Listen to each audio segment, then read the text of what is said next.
I live my life a quarter mile at a time. I am your father. Pass is intercepted at the goal line by Malcolm Butler. Unreal. Avengers!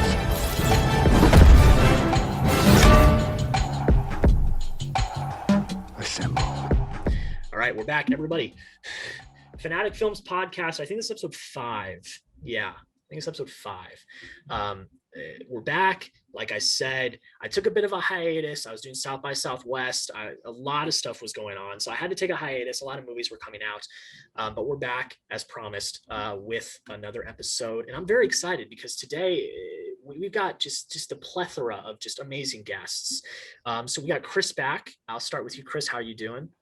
Doing great. I'm excited. Just filmed a great little thing called Movie Drafts that you guys should check out, which we'll be plugging throughout this. But I'm happy to be back, and I'm glad this podcast is back because it is one that I enjoy listening to when I'm not on it technically. And her second appearance on the channel because she will be on Movie Drafts, which comes out the day before. We've got Sasha. How are you doing? I'm doing great, Jack. I'm so excited. I'm doing back-to-back the Movie Drafts and now the podcast. I feel super honored to be here. I'm just excited. And then the man, the myth, the legend, someone that we have been trying on Twitter and DMs and everything, trying to get on this channel. JAREN is here. JAREN, how you doing? I'm doing great, man. Thank you for having me. Seriously, your grind is immaculate. Everything that you've been doing and nailing down recently, it's great. This podcast is amazing. The movie drafts are amazing. I'm excited to be a part of that too, which y'all, I don't know, will they have seen by this point? Yes, they will. This comes out on Wednesday. The movie draft comes out on Tuesday. So. I'm just excited to be a part of the content and get to talk with you guys. It's great.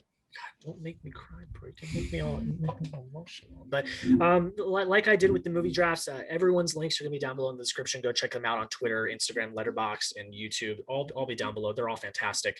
Make great content. I watch all their stuff pretty much daily. I think I watched one of each of your videos today when I was laying in bed exhausted from all the traveling I've been doing, but I'm going to start. Someone else has been doing some traveling. JAREN, you took a trip out to a little town called Los Angeles, California this past week. I was going to ask you just off in general, but how was that? Was that your first time in LA? Yeah, it was my first time. It was my first time on a plane. It was my first time in the West Coast. I think the farthest I've ever been is North Carolina, so I haven't gone very far in my life. I got back on Monday. I had to really adjust to the East Coast time again, because I will say one thing that I really love about that is there's something about West Coast time. It feels like the days are longer and you have more time to be productive. I don't know why. It's just how it was. But yeah, man, I had a lot of fun. Got to see a bunch of like movie locations and stuff. Go out to like Funko Hollywood. It was just a blast. It was a nice week vacation. Yeah, I mean, I've said it to pretty much everyone in my life in the last year that I think LA is probably my most favorite place in the world now. Yeah. I was out there a few times, not this past Christmas, just past, but the Christmas before, because my dad had a job out there, so we got to go out there a few times and got to go like to the Warner Brothers studio, do the tour and stuff like that, and just this was when I kind of got, it was in the peak of like my movie stuff, like really not like taking off in my mind, like my love for movies. So that was just a great experience. And I love that area so much. It's just so, I don't want to say peaceful because that sounds wrong because it's such a big bustling city, but like if you hit it like at twilight, right as the sun's going down, and it's just so beautiful. I mean, literally, you know, the scene from what's A Lovely Night from La La Land. I mean, that's what it looks like. That's what it looks like. It's just absolutely brilliant. But I'm glad you had a good trip, man. I mean, you were posting a lot of stuff. I was jealous. I mean, I was you know, I was just like, oh man, I wish I was out there. It's just such a great city. It's so magical. Yeah, it was fun. There's a lot of stuff that I got to do, but then also, like you mentioned, the Warner Brothers lot. That's one of those things that right now they're closed. Like that Griffith Observatory, which obviously classic from La La Land, that's closed too. So there's a lot of stuff that I missed, and I'll have to go back and see it. But it was surprising because you look at how Los Angeles is portrayed in movies and stuff, and it seems very magical and lively, and like there's a lot going on. But like when you're staying there, like in the heart of it for a while, it feels very like there's this like aspect of community, and it feels very just laid back and nice. And I really dug the feeling of it. Yeah, I mean, it feels different. It just feels different. Sasha, Chris, have either of you guys ever been out there before? I've been to LA once, and it was in 2012 December, and I went like and explored everything. I went to like Madame Tussauds. I saw the Hollywood sign, had In-N-Out for some reason. That's a thing on the It's West so Coast. good. I've only had it once, and it's been almost 10 years, so I don't even remember what it tastes like at this point. But I'm excited to have it again because I am actually going out to California later this year. Not LA, but Sacramento. It's still going to be a cool experience. Yeah, I know where you're Sweet. going. You're going to see Trevor. I know what you're doing. This is a fact. That's I'm excited awesome. for that. Definitely July spoilers, but yeah, LA. It was cool, and I went over to Disneyland, and I just like California, but I don't think I'd want to live there. I don't know. I'm conflicted. Yeah, It's a hard choice. Yeah. Yeah, it's so expensive and it's kind of rough. And you know, when I was looking for jobs, there were a few out there that I applied for. Never heard back. But you know, I was like, that would be kind of cool to be out there, but it's just so expensive. And like, you know, journalism salary, that ain't happening. But yeah, before we get too short, I'll give an update to the people that are watching these. I started this podcast. My first episode was talking about how I was transitioning and taking this YouTube stuff more seriously, and really pushing it, like not full time, but like really hard for a long time. So that's for a lot of people that follow me on social media, they know that that's not a thing anymore. I'm still doing YouTube. I'm still pushing it hard, but I found a job. I found an actual job in Dallas. I'm very excited about that. It's gonna be fun. I mean, you know, it's a really cool company. They do a lot of cool stuff. It's in a city that I'm very excited to explore a lot. I was like I said at the beginning, I'm exhausted from traveling. I was out there last week looking for apartments and stuff. Got to go to the office, which was a lot of fun. Got to meet a lot of the people. It's really cool. I'll have more information when I actually move. I'm moving in a few weeks. But that's just an update for the people that were wondering, hey, what's Jack doing right now? Are you ready for it? No. As you can see behind me, no. I'm not. Those Blu-rays are gonna take a while to pack up. Yeah, for real. Yeah, and I have a whole system that I'm gonna do, so it's like I'm struggling. And that's like the smallest thing that I have to worry about. Like I've got so much other big stuff that I have to pack up and move and stuff. But yeah, I mean, I will be. There's a lot of stuff outside of packing that I still have to do. Like I have to go get a new laptop, which I'm going to do tomorrow. I have a few doctor's appointments I got to do just to do that before I go.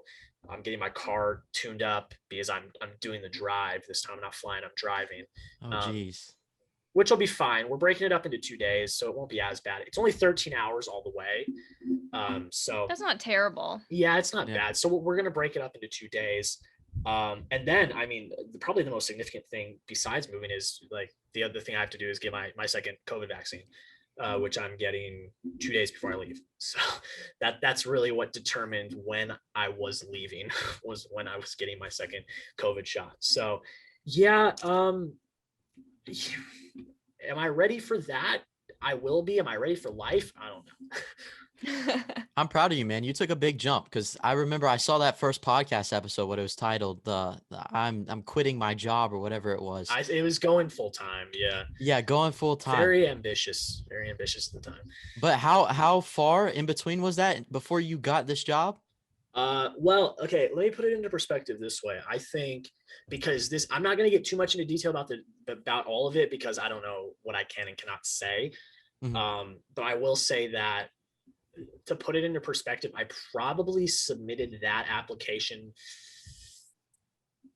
a week or two after I posted that podcast because in the second podcast I had to clarify that I was still looking for jobs. I made it sound like I wasn't, like I was just like living with my parents for free and doing YouTube, which sounded really bad. I was still looking for jobs. Like I had to clarify that at the beginning of the second podcast. And so like a week or two later, I submitted the application for that job. Mm-hmm. And then I heard back a few days later. At the beginning, the process, it was a long process. So I first heard back probably a week later, and that whole ball got rolling. But that was very rewarding because it was a very long process. The interview process was very long. So to find out that I was one of the people that got it, I was just like thrilled. That's awesome. Thank you. I mean, I'm very excited. It's fun. When I get there, I will, to the masses, I will tweet out links and stuff because it's all on YouTube. The whole network and everything is all on YouTube. They do all their stuff live on YouTube and stuff like that. So I'll be tweeting stuff and people will see stuff because I start the Monday of the NFL draft. And that's like one of the biggest things they do all year. So I'm going to get thrown into the fire. I'm not going to be doing my full job. I'm going to be doing a lot of ancillary stuff to help as much as I can because the week of the NFL draft, they don't have time to train you really. So I'll start like my heavy training after like the week after, but I picked that for a reason because I wanted to be there. So I'm very excited about that, but that's it for me. That's more stuff will come in the future. But let's talk about movie drafts. This week was a fun one. Best Picture winners. Everyone already knows it came out yesterday. How does everyone feel about their teams? I'll start with you, Sasha. How do you feel about your team?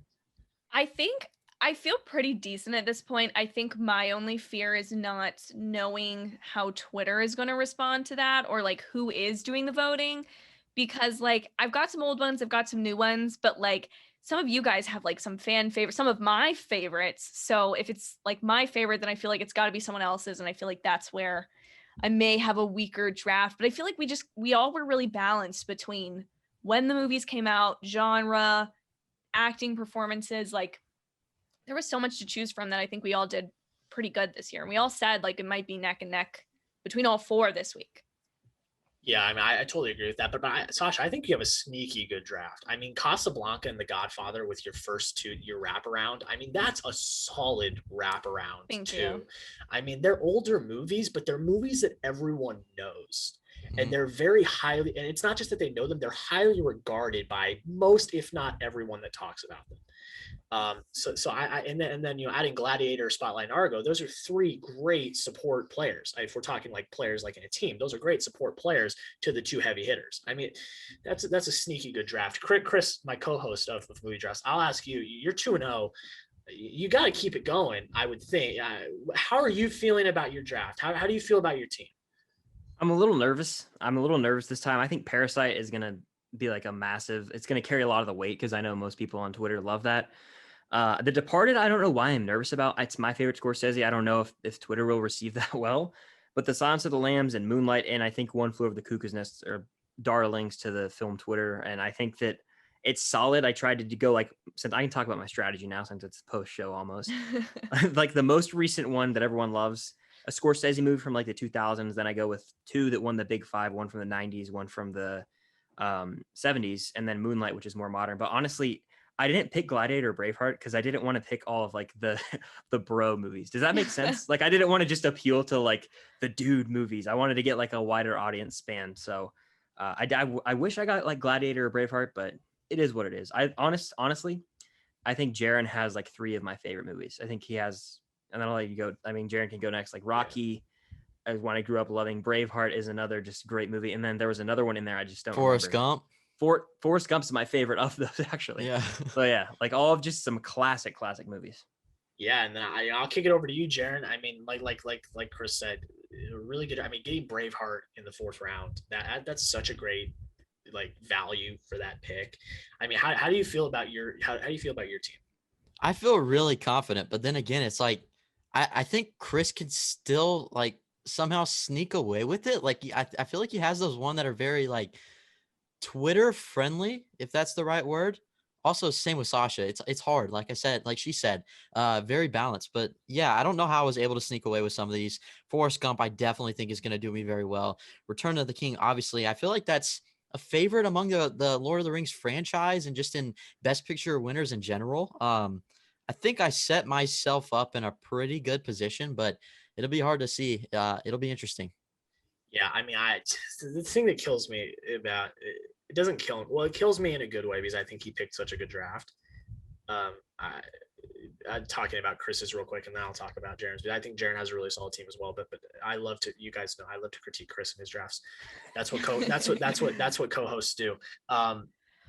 Parasite that's a Twitter vote getter. I mean, I don't want to say it's recency bias because I don't think it is. I think people just genuinely love the film. And there was such a huge hive. They call it like the Bong Hive, or was it the Beehive? I mean, the Bong Hive, yeah. The Bong Hive. If they see that poll, they will come and hit it. So that was a great pick. I don't know why you're nervous about The Departed. I love The Departed. I thought that was going to drop to me at my pick, and I was so mad when it didn't. It's a great draft. And then Jaren, I think your draft is, like I said, Braveheart at 4. Rocky at 3. I mean, those are great value picks. For a lot of people would be like, wow, he got that at 3 and 4. That's insane. And I would echo that. I think those are some really great picks. For me, I don't want to say it because this sounds cocky. I don't want to say it because I don't think I'll win, but I think this is the most confident I've been in a team that I've drafted, because I have clear like moments from the first 2 drafts. I'm like, I screwed up. Like those were bad John Wick picks. 3. I'm sorry. My second wraparound was not great. Toy Story 4 and John Wick 3. They're both good movies, but I feel like this is a really weak wraparound. I think I could have done much better. And then the Marriage Story controversy, because that was a film that I loved, and I think I probably should have taken that. Now looking back, I probably should have taken that.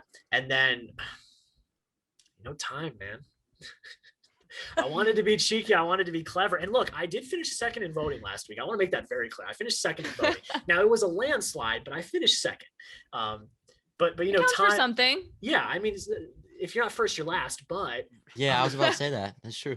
But I'm the first loser, so it's like, congratulations. Thank you. The way I looked at that was like last week, essentially, with coming in the wraparound is like, Nolan's movies across the board are so great that I'm just gonna have to. I'll pick some later, because everyone took like my top 3 favorite Nolan movies. So I was like, screw it, I'll just pick some Nolan movies later. And I took the antagonist protagonist combo. And that was perfect, because that's how you want to, like, at least how I see strategy with snake drafts. If you have subcategories, this draft you couldn't really do it because it's one category. If you have subcategories, usually there's one category that's so dominant that people are going to pick with like the first 3. You want to get the number 1 of 2 of the other categories, because then you can get others later. You're going to run away with it. So I just was, when you did that, I was like, there it is. Smart man. You could pick Following for one of your films, and you still would have won.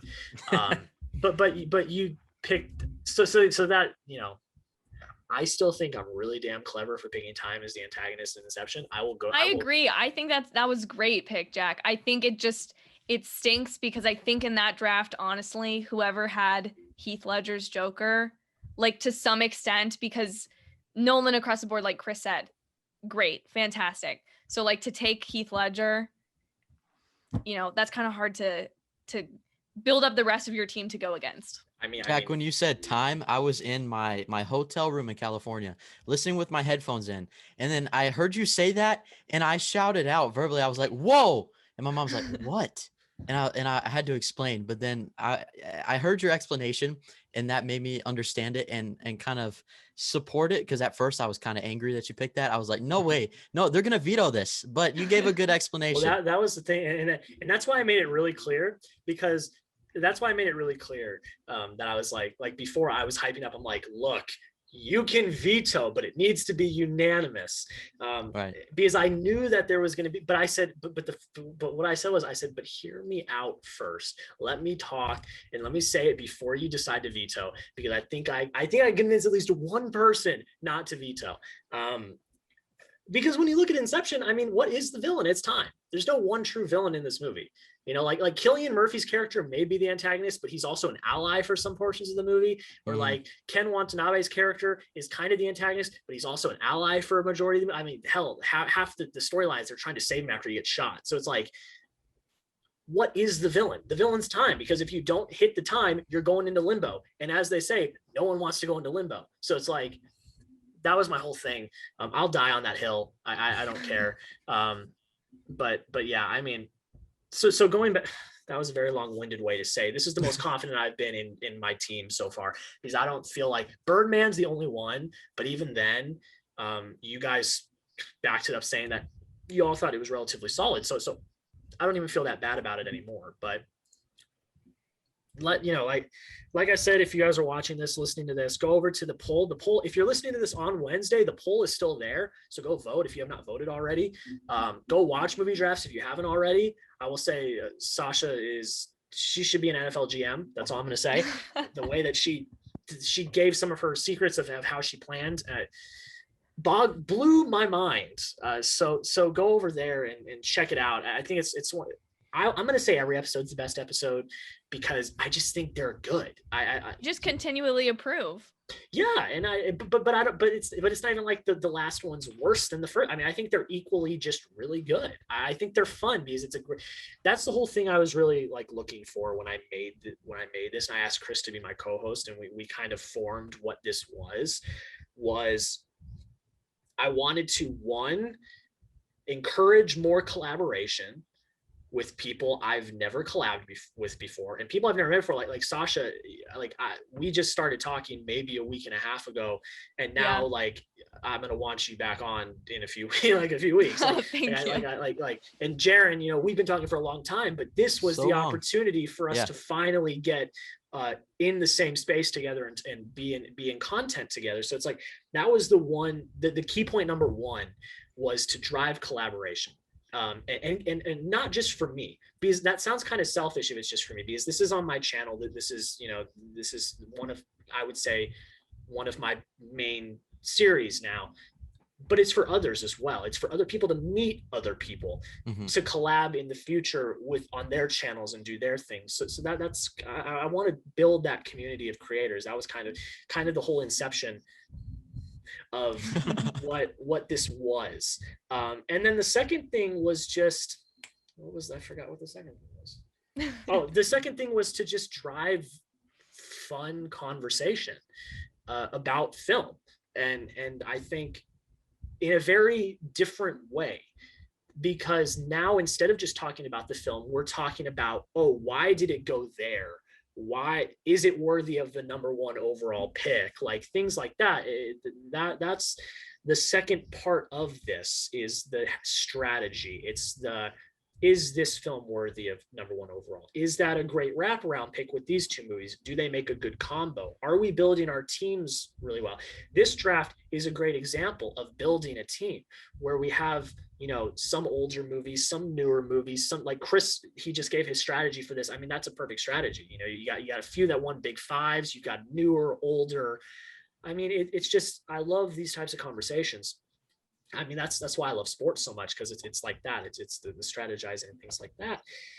And I just appreciate the people that are coming out and watching, because I thought it'd be cool. I thought it'd be fun. I'm amazed every week at it. Like, not just the people watching, but the interaction. People are in the comments talking, this person's got my vote. That person's got my vote. I love what they did there. And on Twitter, the conversation gets going, and it just amazes me because I've been doing YouTube for over 6 years, and I've never had something like that happen, where it's like a community. It's like people talking about this each week, and I just absolutely love that. So thank you, JAREN and SASHA, for being the guests this week and being a part of that. Chris, of course, my co-pilot. Thank you guys for being a part of this, because this is just a project that I came up with out of nowhere. Not nowhere. The snake draft is not an original idea from me, but the movie portion of it is. So I want to thank you guys for being a part of it. I mean, it's been a fun ride so far. It's only week 3. It's crazy. A lot of weeks left, a lot of episodes left. By the end of the year, who knows how many we'll have? How many different guests will have been on there too? That's the thing. I want to praise you for that, because I've started so many different series on my channel, or things that I wanted to do. And then after a couple weeks, I'm like, I don't know where to go with this, or it doesn't have the longevity. But this is the type of series that is going to go on for a long time, and it's going to continue to build and grow. And it's just fun. And that's hard to do. That's hard to find, but you cracked the code. So I'm excited to see this journey continue. Yeah, well, I think it's a really good point. And I love one of the things I love more than anything is talking about YouTube and the space with other creators, because I love the perspectives. It's a very interesting perspective you bring up, Jared, because I think a lot of us have fallen victim to this, is starting a series, going a few weeks, and then just kind of hitting a roadblock, and then it just ends. I've been guilty of that numerous times. I've started series and they've just never heard from them again, because we as creators, you try to be original, you try to come up with new ideas, and you see if you throw stuff at the wall and see if it sticks. That's the most interesting thing about YouTube for me, is how do you keep audience retention? How do you keep people coming back? And how do you get people interacting? The thing I've been looking for over the last maybe year is how it's not really about, it's always about growth, but it's also not. It's about growth in a way that when you're growing, the people that are growing your channel are people that are actually interested and want to comment and talk and hit you up on Twitter and all of that. One of my favorite conversations I've ever had on this channel is with Nerdy Blurb, when I did my favorite movie in Y series. That was one of the most insightful conversations I've ever had about YouTube. And he gave me, and I don't know if you guys have all watched this episode, but and it's still up there. And if you guys are watching, listening to this, go watch that. It's a fantastic episode. I think it's the last one I did of that series, which is very ironic since that's what we're talking about right now. But it's one of the most insightful conversations I've had about YouTube and going at it a different way. Ryan is not looking to grow to millions of subscribers. He's looking to grow a few thousand in a community of people that talk to each other, communicate, interact. And I think that's very admirable, because I think something that creators kind of get into a rut with is like, they need to grow and it needs to be fast. And I don't care who's subscribing. I just want to grow. I want to get all the accolades. I want to make all the money. But if you don't have an audience that's actually interested in what you're talking about, then you're not going to keep that audience retention. You're not going to get that watch time. It's not going to happen. So that's the stone that I've been trying to crack for a long time. And I think this is great because it gets it on Twitter. It gets people talking. And I'm amazed by how great it's done so far. And it just makes me happy because it's something I genuinely enjoy making. You know, like movie reviews and stuff is cool, but it gets a little repetitive at times and stuff like that. But this is fun because it's competition. And I know Chris said, he texted me this before last week's draft. He said, I've been looking forward to this all day. It's like Monday Night Football. It's something I'm looking forward to. And I'm like, me too. I've been thinking about this all week. Like when we get off tonight, because just for everyone at home, we're recording this directly after we recorded the draft. So we're going back-to-back draft podcast, which also let me know down below in the comments if you just want the podcast to be the podcast, but be like an after show each week. We keep as many of the guests and Chris and the co-host on, and we talk about the draft. If you guys want that, let me know. It'll still be the FinaticFilms podcast, but it'll be like an after show. We talk about the teams, talk about the draft. Let me know down below in the comments. I forgot the point I was trying to drive home. Basically, I appreciate everyone, you guys, for taking the time and all of that. It's just fantastic. And Chris, I mean, I don't know if you have any thoughts about this as my co-host. I mean, how do you think this has gone so far? What do you think about this series so far? I love it, dude. Like, I'm not just saying that. Like, I genuinely look forward to it. I don't really think about what I'm going to draft till like the day of. It's like an late afternoon thing. I'll kind of plot it all out, have it in the back of my head throughout the week. But I'm digging it, and I'm excited to get new guests on, especially with their like area of expertise, if that makes sense. So like Star Wars Day is coming up May 4th. So we're going to get some Star Wars people on. And like when we do the MCU, we'll have Marvel people on. So like, I'm excited to do stuff like that. And it's cool to meet new people. So far, actually, I've had a conversation before recording with everyone except Jennifer on the first one, but I knew everyone else before going in. So yeah, I'm excited to keep doing it. And I really think it's one of the more original ideas out there. Undoubtedly. Like, yeah, I enjoy it. I appreciate that. And I gotta give credit where credit is due. The snake draft idea is not original to me. I mean, everyone does them every year with fantasy football. I got the idea from Barstool Chicago. They've been doing snake drafts. They started them in quarantine. They've been doing them all through that.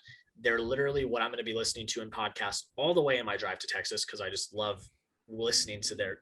So I got the idea of snake drafts from that, but then I was like, okay, well, actually I got the full idea from them, kind of, because one of their drafts was 1994 movies, which is going to be a category we're going to have sometime in the future. And I was like, okay, well, why not just do that, but it always be movies. So I appreciate you saying that, Chris. And I want to get Sasha and Jaren's perspective, because in the first 2 episodes, you guys were viewers, and I saw we were all tweeting back and forth and talking about. So I want to get both of your guys' perspectives. What do you think about this series as a whole? It just kind of, now that you've I want to say competed, but it's not a sport, but like now that you've taken part, but also from the outside looking in, because I know Chris and I have the perspective, but we've been a part of it the entire time. So I kind of want that outsider's perspective a little bit. I mean, I think I'll go first if you guys don't mind. I think, first of all, the thing I've seen, like, I've never really been like a sports like loved watching sports, but never like played, wasn't like super athletic growing up. And so like, I always was like, why isn't there a competition show for like movies or pop culture, or like there was a show a little while ago called Face Off, which was like face makeup for like special effects, but like I was super into art, so there was nothing really like that. And so running across this, first of all, just the idea was so original. And then second of all, the idea of just like getting to talk about movies in a space that was like sort of competitive but friendly, because I feel like, and like, movies can just be so contentious sometimes, like between like snubs or your favorite, or like people's just genuine opinion, or like really hardcore toxic fandoms at some point, like just like people going at each other's throats. And so I thought this was a great opportunity to bring a bunch of people together who genuinely just really want to talk about movies and love movies. And like, I mean, we all said a million times, like we either watched it last year or it's on our to watch list. And so like to get that from people you know and respect, who have the like not only a similar perspective of loving movies, but also being YouTubers and trying to make content in that sort of way, I think that's really unique. And I totally agree with like growing to have a community and not growing at first, because when I first started my channel, like those videos are still up and I leave them up for the watch time, but I'm kind of, you know, I started as a very like lifestyle, like what YouTube was in 2014 for any girl YouTuber. And like, I think the reason I stopped doing it so frequently was because I didn't like click with it. It was just like, I was doing it because I was like, oh, this is what's popular, or not that I was like, I genuinely love doing YouTube and learning to edit and those kind of things, but I wasn't as passionate with the actual content I was making. And so, yeah, I got 100 subscribers within my first month, like all that sort of stuff. But now the growth I've had from doing stuff I genuinely like talking about and people respecting that, like my passion is coming through. And I've genuinely like lost a few subscribers, like my numbers will go up and down a bit, but I'm like, I would rather have people who are going to consistently watch my video, comment on it, and actually get something out of it than I would having the numbers. And I think this series specifically does that, because not only do you have already a built-in community in who we are right now, the four of us, but like people watching it are going to stay invested and watch the whole thing and be like, oh, remember when Chris took this in round 2 of the second one with the Christopher Nolan films or whatever, like keep up with the win-loss. Like you really do have like Marriage Story. Exactly. That we're all heartbreakers and like, oh, it's on my to watch list. Those need to be t-shirts. You guys need to get on that. That'd be solid. I'm going to, before you start, Jaren, just real quick, Sasha, have you ever heard of the movie Trivia Schmodown? No. Oh, I'm gonna send you a link, because you said Okay. you said there's no competition about people talking about movies. Oh my God, you're about to go down a rabbit hole. I'm gonna send you a link after the podcast, because fantastic. There is a competition for people talking about movies, and it is absolutely fantastic. Yeah, send that my way, because I finished Game of Thrones this week, so I need something else to watch. Oh, you got something to binge. Just get ready. Jaren, you know what the Schmodown is, right? Yeah, I absolutely love it. And I know, Chris, we've talked about the Schmodown. You know the Schmodown. Yeah, okay. Absolutely fantastic. But I'm sorry, Jaren, to interrupt. I just wanted to make sure that that thought didn't leave my mind. So go ahead, Jaren.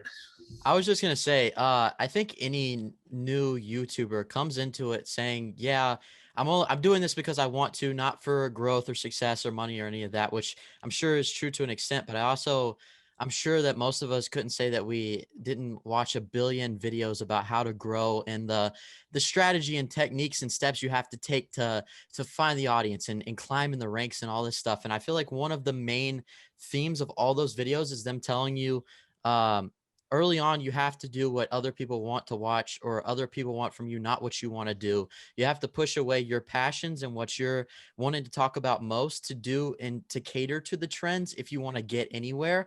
And that's something that for me, I know early on, I was like, I was catering to that. I was trying to do that.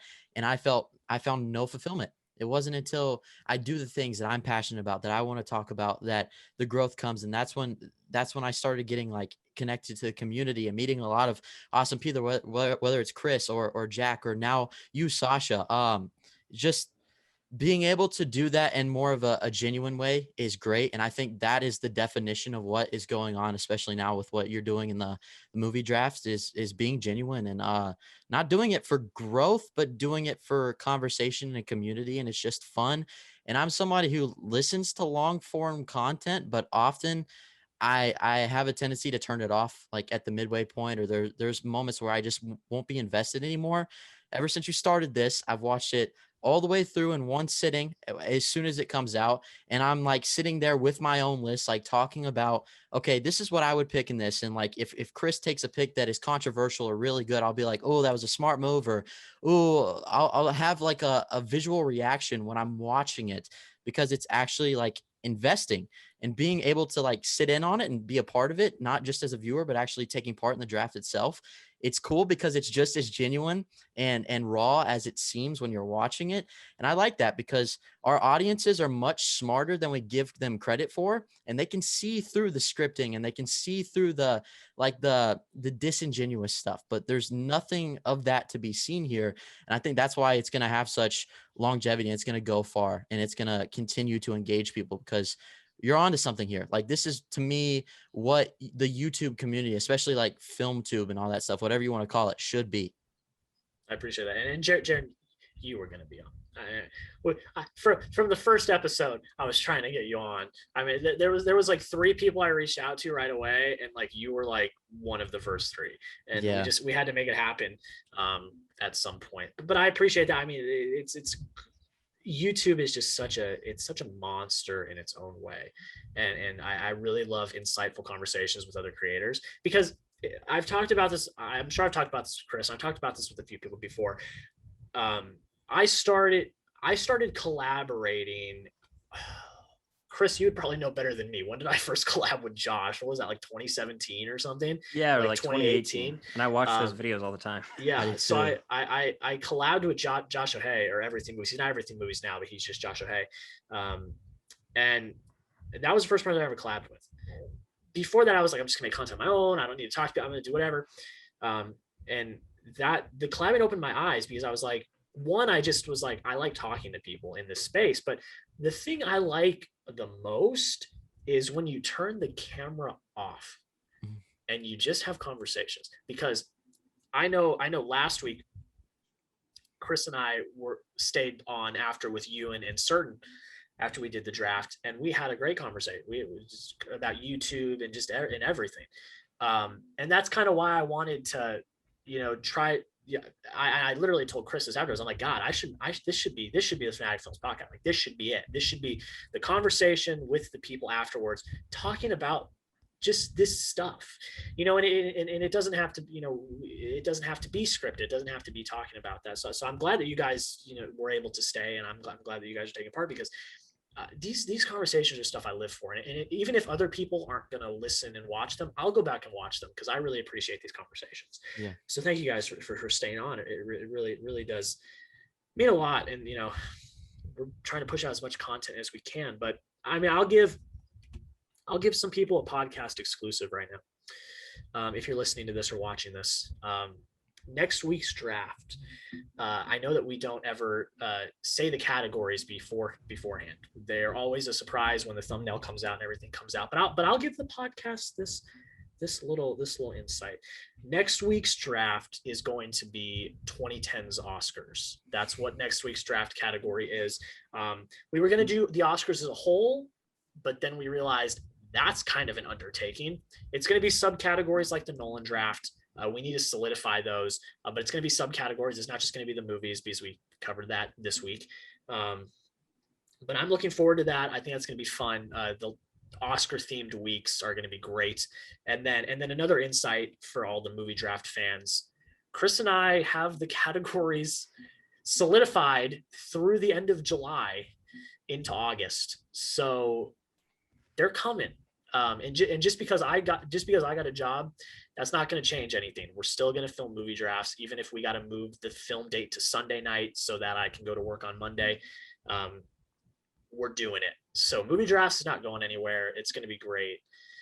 And I am looking very much forward to it. This is the most fun I've had doing YouTube in a long time. And it's just meeting people. It's not even doing the video itself. It's meeting people and talking to people.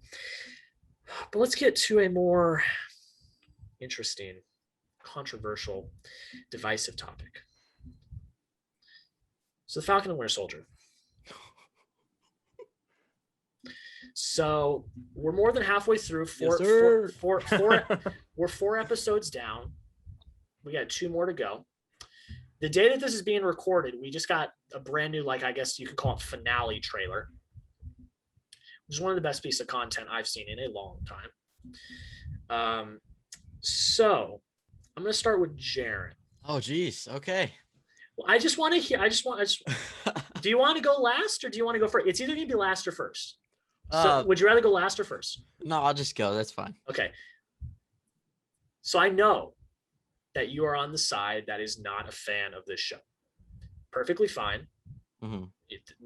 No bad about that, because it is a divisive show. And I have a feeling all of these Marvel shows, in their own way, shapes, and forms, are going to be divisive in some way, shape, or form. WandaVision was divisive. I'm on the side where I thought it was okay, but I didn't think it was fantastic. So I will ask you, Jared. So what have you thought about this series so far? Okay, be gentle. As gentle as you I'm can. gonna be. Okay, here's the thing. I don't ever root for content to be bad, so I'm gonna talk about it in the most respectful way possible. WandaVision I'm not gonna compare it to WandaVision much. I just want to put that out of the way because they're completely different. WandaVision going in was my most anticipated out of all the shows, and it started off really good. I enjoyed it, and then like episode 8 was actually my favorite, and then I felt like the finale was very, very underwhelming. This was right behind it, and I felt like the first 2 episodes were really good while still kind of jumbling around a bunch of different things. Like they were setting up a ton, and I was curious to see where I was going to go. Episode 3 and 4, at this point in the show, I will say we got that midweek trailer, like you mentioned, and I think that is more well constructed and put together than the entire show thus far. I think that there are so many good moments, but it's not cohesive whatsoever, and they're trying to include so many different things and bring in more subplots, and before even tying up or adding more onto the last thing that they set up. And they think, and there's like character Zemo that came back in. The biggest topic of him has been the dancing Zemo thing, not even a plot of the story. What's her name? Sharon Carter came back in. I've really been underwhelmed with what she did. They set up some things on Madripoor that haven't gone anywhere. So far, it's just, there's a lot of things that separately, like individually, they work in that moment, but like inclusively all together, the show is not very cohesive for me at all. It's incredibly jarring. It's really hard to see how they're going to land the plane with only 2 episodes left. I don't know if there's going to be a season 2. I kind of hope so at this point, because I feel like they need it to maybe flesh out the storyline a little bit more, because at this point it's a mess, and it's hard. It's hard being a Marvel fan watching this, because I want it to do well, and it just hasn't really stuck the landing for me thus far. Yeah, I'll give my thoughts real quick, so that's I can give the floor to Chris and Sasha. I see some of that criticism, and so that's why I'm not completely like saying, oh, Jaren, you're a madman, because I do understand some of that criticism. And I'm not going to compare this to WandaVision either. I'm just going to make I'm going to say one thing. I think WandaVision was too long, and I think Falcon and Winter Soldier is going to be too short. I think WandaVision was too fleshed out to a point and too much filler. And I think Falcon and Winter Soldier, there are a lot more intriguing storylines to me personally. I did love the storyline about Wanda and grief. I talked about that in my review. I think that's the best part of that show, is her dealing with grief.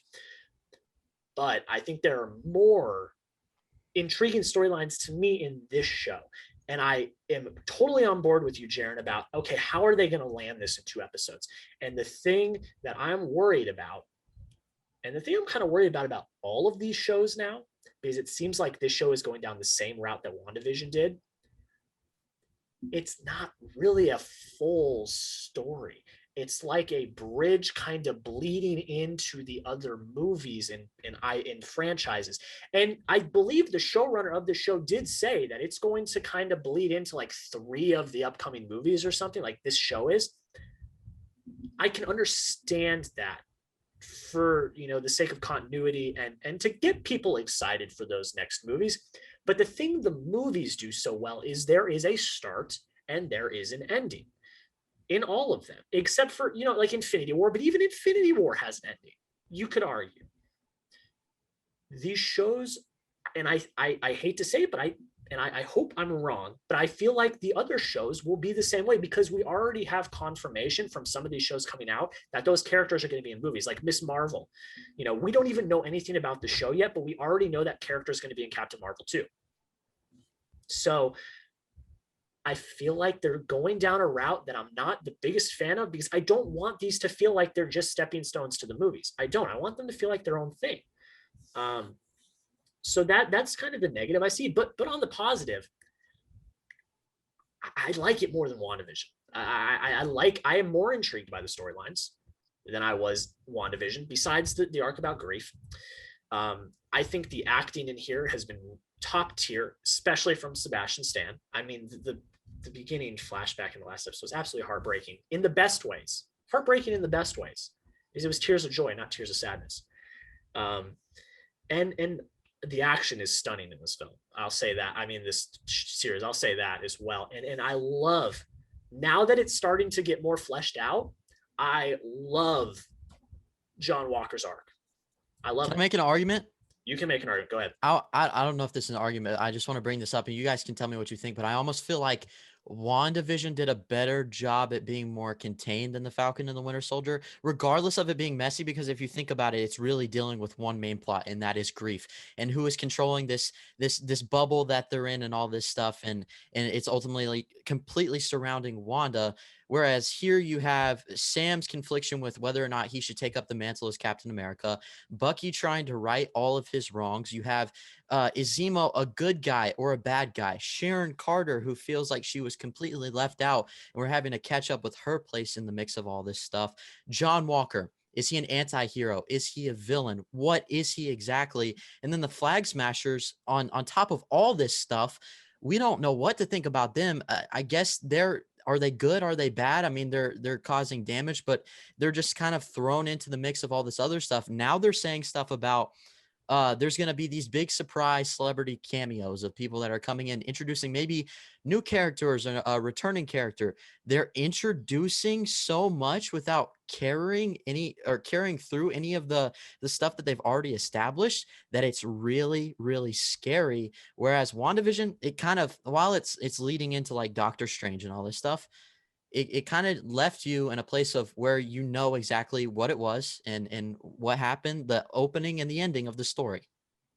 Yeah, I would tend to agree with that. I do think it's more contained. I think the Falcon and Winter Soldier takes a lot more swings at plots and arcs. I just happen to be really intrigued by a lot of those arcs. Now, again, I am now under the realization, and I am starting to come to terms with the fact that some of these arcs will not be finished in this show. They will be finished in further franchises, or maybe at season 2 or further movies. I think that's why I'm a bit more okay with it, maybe, is because I've kind of come to, just the realization that, yeah, we're probably not going to see the end of that here. It's probably going to be later. But I do understand what you're saying, though, in that fact. And, I'm just going to see how they finish it. I don't want to give my full thoughts until I see how they end it. But the last thing I'll say, because I do want to give the floor to Chris and Sasha as well. You don't want to do this. Yeah, we do. That's all I'm going to say. Sasha, I'll go over to you. What are you thinking about this series so far? So I guess like the way I look at these shows right now, which I see them, these two specifically, and I think Loki may or may not suffer from this in summer. I guess we'll have to see. But by the time we get Black Widow at this point, July 9th, right? That's basically 2 years after Far From Home. So we've gone on a 2-year drought of like Marvel content. And so I think in a way these shows were supposed to be equal narrative importance for fans alongside the movies, and then something that other people can disregard. Like people who only go see the movies in theater or only select certain movies can disregard. But I think they're kind of suffering from the fact that I see them as bonus. Like, to me, WandaVision could be like 6 episodes of sitcom and then 2 episodes of a Marvel movie. And it was something like I never would have seen. Like, Wanda wasn't going to get her own movie. I don't feel like maybe Falcon and Winter Soldier were going to get their own movie, or like Hawkeye or something. But I feel like these were ways to return us to those characters. And I totally agree in the sense that I haven't seen the mid-season trailer yet. I've been busy all day, so I haven't gone around to it. But if they're introducing new characters, I think that's a problem. And I think the other thing that the show is suffering from, which I tend to like hit back against usually when it comes to like Marvel criticism, but I think this show is suffering from making 2 bad guys, potentially 3 at this point, with Zemo, John Walker, and the Flag Smashers. Like, when you have your heroes so divide, like part of the reason Infinity War and Endgame were so great is because you had one villain whose goal was very clear, who sort of maybe had a little bit of logic, and you could understand where they were coming from in Thanos's planet being overrun, and now like he wants to create balance for the universe, even though it's a misguided attempt to do what he thinks is right. He still believes in it. Whereas you've got John Walker at this point who says he wants to be Captain America, but is, you know, off behaving in a way that would never be acceptable for Steve Rogers to. You have Zemo, who is filling the gap of the Loki mischievous. Is he on your side? Is he not? Which I'm pretty positive at this point he's not. And then you've got Carly, who her motives, even though she's trying to help people, seem kind of weak in the sense that she's like reasoning with Sam. Like, I feel like we're going towards the point of her maybe even aligning with Sam and Bucky in the future because she hates John Walker so much. And I feel like if those are the antagonists that we have, even though we all love Sam and Bucky and we love maybe like Marvel, like that's just hard when you don't have that clear antagonist. So I think I can see that. But I have really been enjoying this show just because, and I've said this on Chris's comments on Chris's videos before, and I'm sure he would agree that like being back in the grounded part of the MCU, that I don't know if all of this like geopolitical conflict and like the aftermath of the blip, other than being comedically referenced in Far From Home, if that was ever going to be fully addressed in a film, just because it's a little bit too much meandering and it's kind of boring and that sort of thing. But I really like that. And then I think one of my favorite films is Captain America, Winter Soldier. So I feel like just this show having those same like tonal, it being similar tonally, that's just where I really like it. But I think the criticism is very fair, and I hope going forward, I don't know, like maybe movies coming out will help this, maybe not, maybe Marvel TV just isn't going to be what people want. But I also think we've come a long way from like Agent Carter and Agents of S.H.I.E.L.D. So I think that's kind of hard to grapple with too. Yeah, I think that's a very interesting perspective about the villains and stuff. And yeah, will Carly team up with Sam and Bucky? I never thought about that, but that's actually really interesting. So Chris, I'll open it up to you as well. I think I know your thoughts. I think, but I want to hear your further thoughts though. I want to hear what you think about the series so far. Well, just based on what everyone said, I think everyone here can agree with this. We have been deprived of an actual Marvel movie for so long, and our brains in the MCU are so used to watching a story begin and end in like a 2.5 hour long period that it takes adjusting to get used to these TV shows. Because with WandaVision, I think that's definitely a one and done. And I don't even think they wrapped up everything there. There's a lot open still, and that's going to bleed in, like you were saying, Jack. With the Falcon and the Winter Soldier, if I was a betting man, I think there will be a season 2. There might not be. I personally think there will be, but there is no way they're going to wrap up everything. But if you look at any TV show, I mean, it's just this, essentially the next movie will just act like a season 2 where these characters show up, you know? in each season, like there's going to be things wrapped up. Like I think Bucky will have some clarity with, his past, like his list that's going to come back up, I believe. And Falcon and his family and all these things are going to come up, and there's going to be some resolution.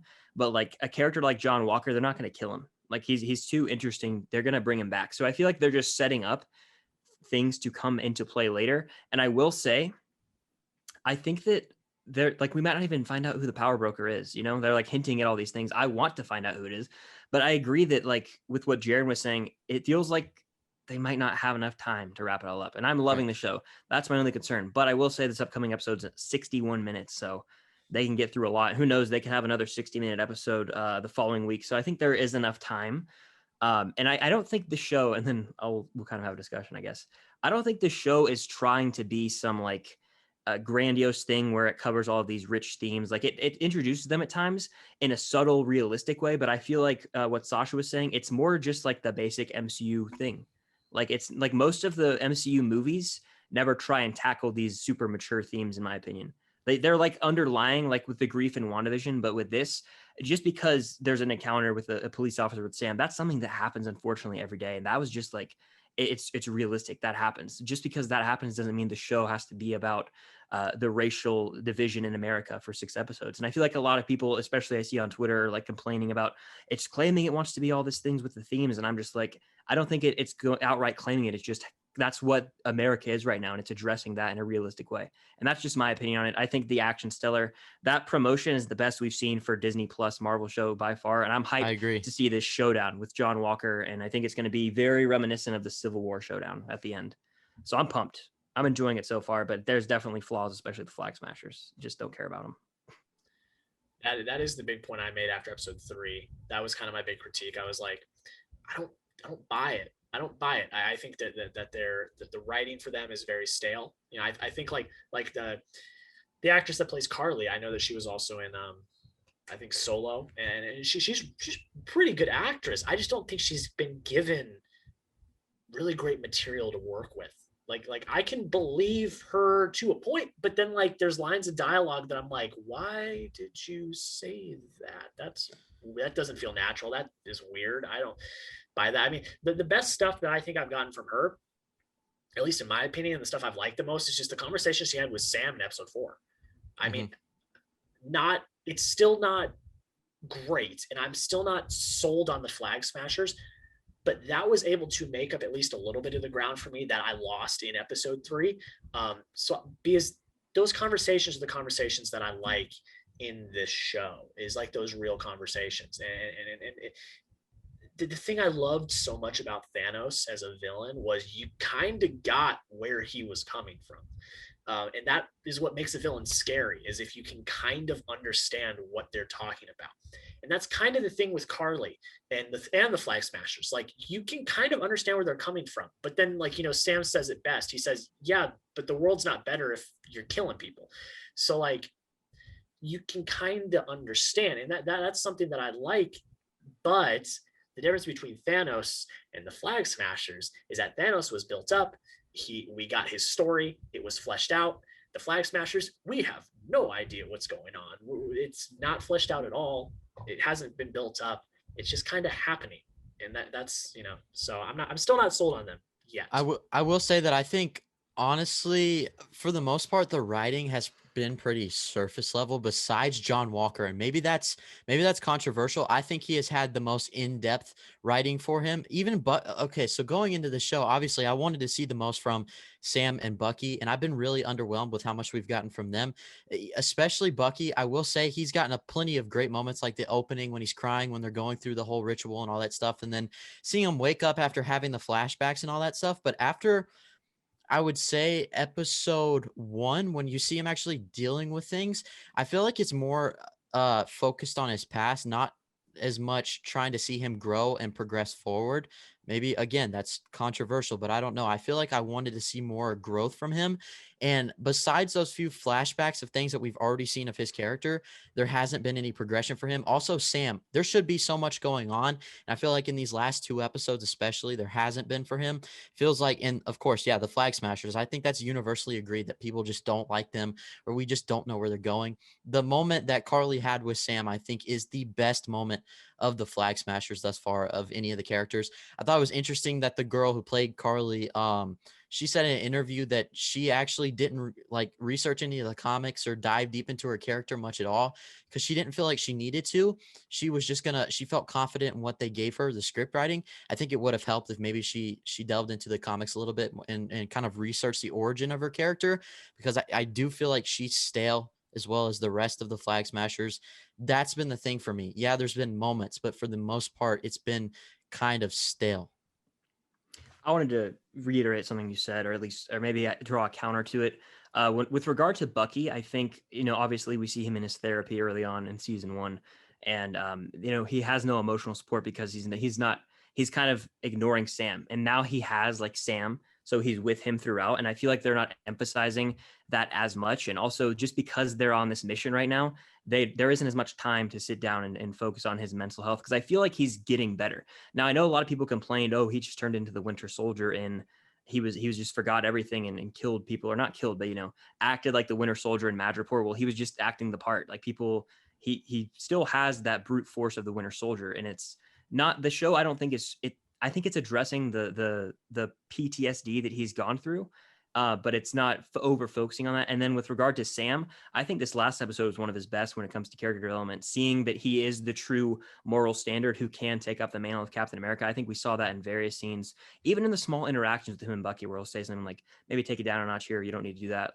whatever he says. I can't directly quote it, but I think we are getting it. But I agree, I wish there was a little more between Sam and Bucky to really dive into their relationship, because that one therapy scene where they kind of go back and forth, he's like, if he was wrong about you, he was wrong about me. I want another 2, 3, 4 more of those scenes. So that is something the show is lacking. I agree, Jaren.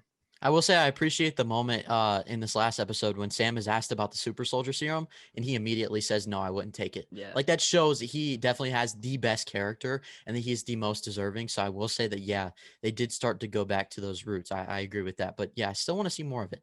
Yeah. And but then at the end of the day too, I know people have talked about Sharon not having as much relevance in Zemo. It's like, I get that, but the focus is on the Falcon and the Winter Soldier. So like, they're just going to be supporting pieces throughout this show. I mean, Monica Rambeau was someone I loved in WandaVision, and I wish that she had more of the spotlight too. It's just, I just feel like they're focusing on the Falcon and the Winter Soldier for the most part. And for some reason, the Flag Smashers.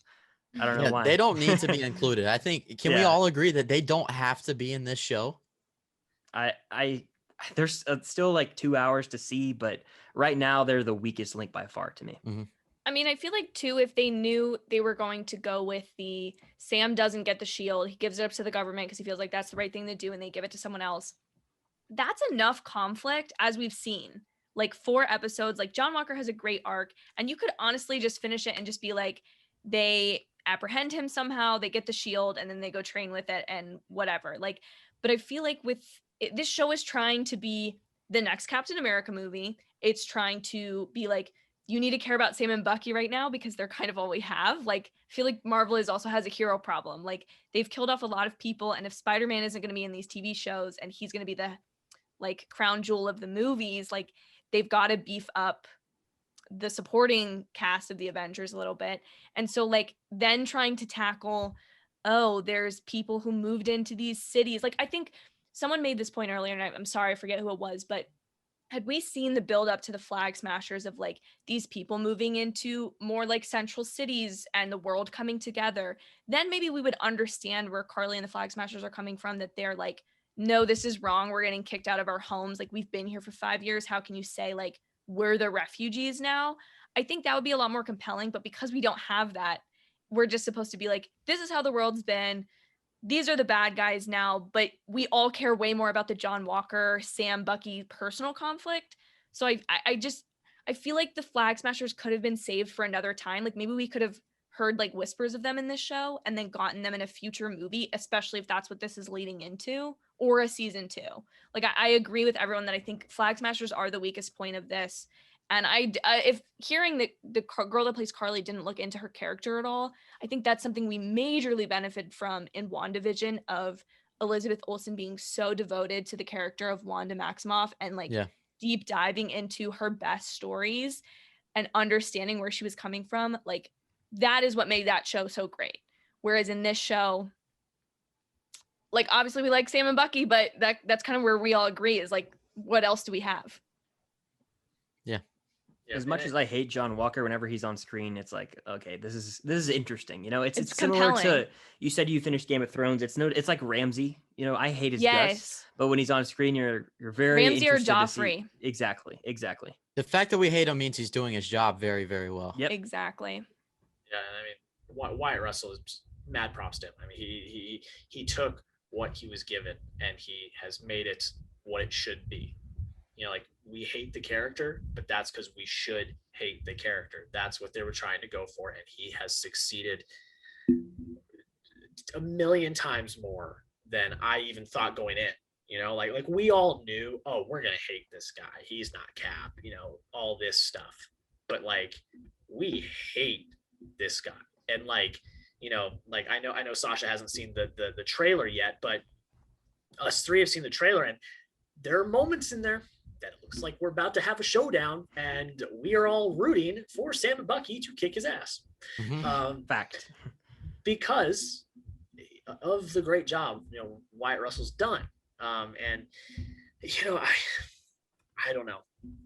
I'm conflicted because I definitely like it more than WandaVision. I just had too many problems. I like, you know, like I said, I like some of the stuff about WandaVision, but there were just too many problems for me. But at the same time, there's problems here too. You know, it's not perfect by any means. It's very convoluted. There's a lot going on.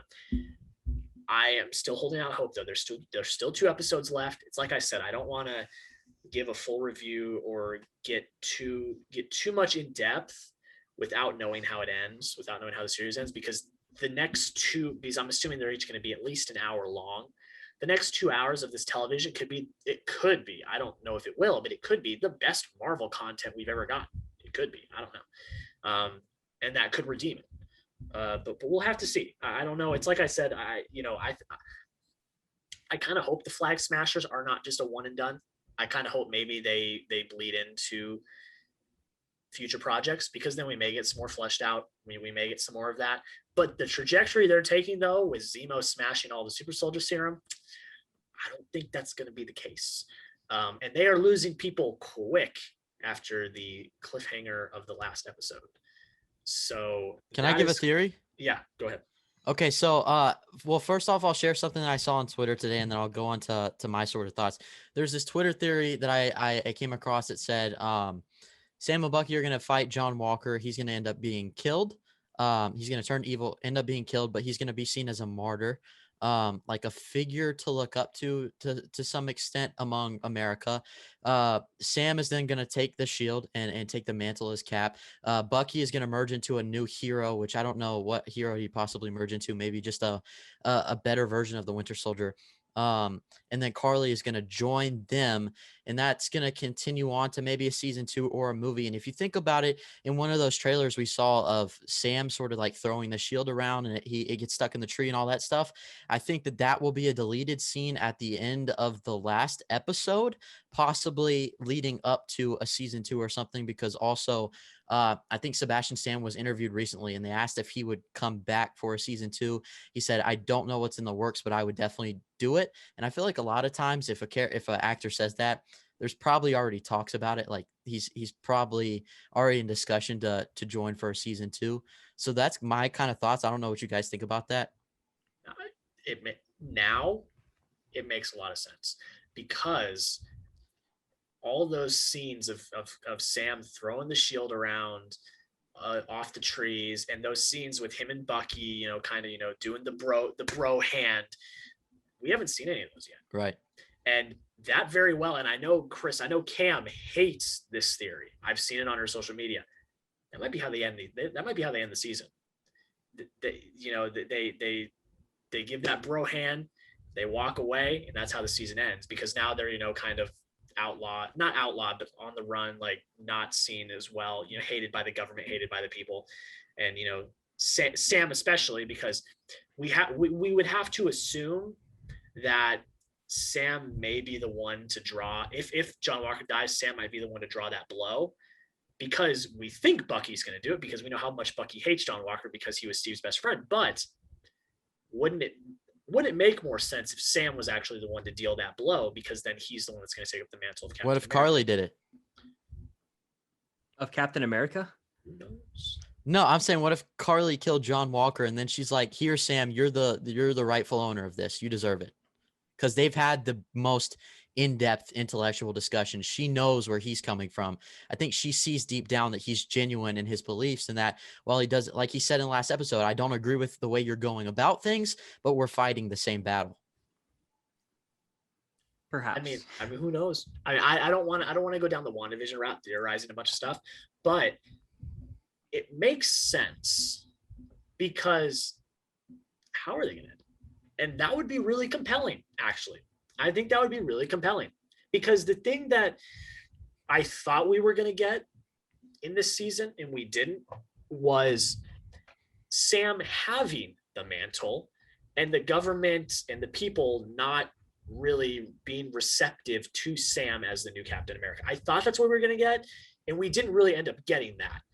But if that's how they end it, and that storyline continues on, for me at least, I think that's very intriguing, and I would like to see how that's fleshed out in future projects and future works, because we know the Avengers and all those people, they will back Sam, I think. But you know, with the Sokovia Accords and stuff now, they're pretty much run by the government. The Avengers can say whatever they want, but I don't think they really have much say anymore because of the Sokovia Accords and stuff like that. So yeah, very interesting theory. Very interesting. Yeah, theory. I think I'll just say this just quickly. Despite like talking about this, and this is what I like, is that like we all love Marvel, but we can like criticize it for like where it might be suffering, because we want it to be so good. I think if like the last scene of the series is them in front of that house in Louisiana throwing the shield, practicing with it basically, or if that's the end credit scene or something, I think then Marvel TV on Disney Plus has like a like iconography problem with using the WandaVision like classic costumes and then the shield at this point as like the thing that gets you to watch the show. It's the most memorable thing from the trailers, and then it's like nothing narratively. And so I think, as much as I've liked the show at this point, I will feel so robbed if they don't get that shield till like the last few moments. Like I want it to feel earned, but I think we can all agree like that last episode really proved to anyone who potentially doubted it, and confirmed for people who 100% believed it, that Sam is the next Captain America. He's the most ready to take that up. Mm-hmm. And then like, I don't know, I'm interested to see this week's episode and like thinking of these theories and like criticisms and stuff, and see what happens, because I do kind of hope the Flag Smashers, maybe their point is that they fade into the background and then they come up later. I don't know, but I don't know if I'd like that either, because then it's like, why did I see them for so long? I also think that the politicization of it all would probably fit better once Sam actually took up the mantle of Captain America, when he was dealing with the scrutiny and criticism while he was in the spotlight, you know, because he's sort of in the background right now. I think, and it kind of that's why I feel like they set up the Isaiah Bradley stuff. I think the biggest part of that was just setting up the Young Avengers, because obviously his nephew or whatever could probably play a very big role later on. But it would make more sense for that aspect, and sort of the same themes that we've gotten like Winter Soldier, if it wasn't until maybe we got a season 2 when he was fully in the role as Captain America. Yeah, I mean, I absolutely agree. Definitely. I mean, we're gonna see. I mean, Chris, do you have any closing thoughts about this? What are you thinking? They're definitely, if you like dive into the trailer footage and all that jazz, I think this warehouse fight is happening in this upcoming episode undoubtedly, because it's like right after the events. There's like nighttime scenes of Bucky riding a motorcycle and the Flag Smashers there, and we haven't seen much of Falcon out there. So I don't know. I don't even think this is crazy. I think we're getting like the new Falcon suit. Like he's gonna have a Captain America suit. Well, I think we'll see that in some form or fashion by the end of the show, and he'll like be Captain America with like a dope suit with like I don't know. It would just I think they've already made toys for it, haven't they? They have, yeah. So like, I wish they wouldn't have done that. Yeah, Why do you put that out there? Yeah. I got spoiled the Iron Gauntlet because of a toy. I did too, actually. For Endgame, I got spoiled the Iron Gauntlet because of a toy, and I didn't think it was real. And then, my God, it was real. It's crazy. I don't think the show will end with them in Louisiana. I think that they'll have time to regroup before they have to go out to like the final battle or whatever, because they won't have anywhere to go after this warehouse fight. They might just go back to Louisiana, and then the final episode, I know they're going to New York at some point, so that will be crazy because the NYPD, like there's like pictures of the cars, and then if even from the trailer, the new trailer, it's like New York. You can tell if you. I mean, that does make sense. The Flag Smashers are finally hitting home turf. Yeah. Because we've been international pretty much the entire time, so they come and hit home turf. I mean, that makes sense.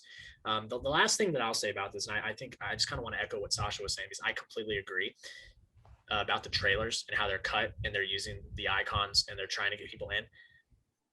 I think Kevin Feige, I know Kevin Feige probably doesn't have a lot of the decision making in the trailers. There's probably other people within Marvel, but like whoever is in charge of the trailers should know that people are invested in Marvel already. You don't need to pull the people in. They will watch. Like when WandaVision first came out, it was the most streamed like TV show ever or whatever. And then when Falcon and Winter Soldier came out, it topped WandaVision. It was like the most streamed TV show ever. People are gonna watch. It doesn't matter. Like people are gonna watch. The MCU is by far the most successful franchise in the world right now, and it probably will be for, I don't want to say decades, but for years to come. People are gonna watch. After what you did with Endgame, I think people hold a lot of trust. Don't lose that trust, because then it will go away.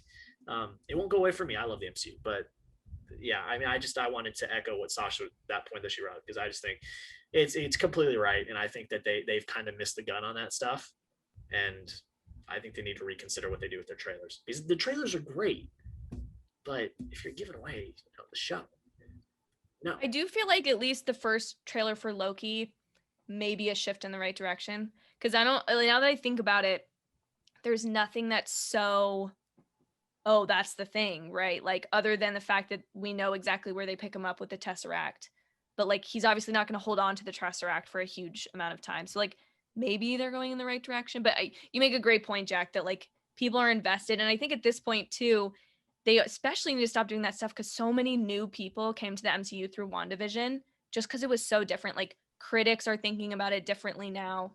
So like, don't do that pandering, Marvel. Hear it first on FinaticFilms podcast. Just stop doing this. Yeah, Kevin Feige, I know you're a weekly listener. Get with the program. But before we round it out, does anyone have any final thoughts about any of this? I mean, I think this was a very lively conversation.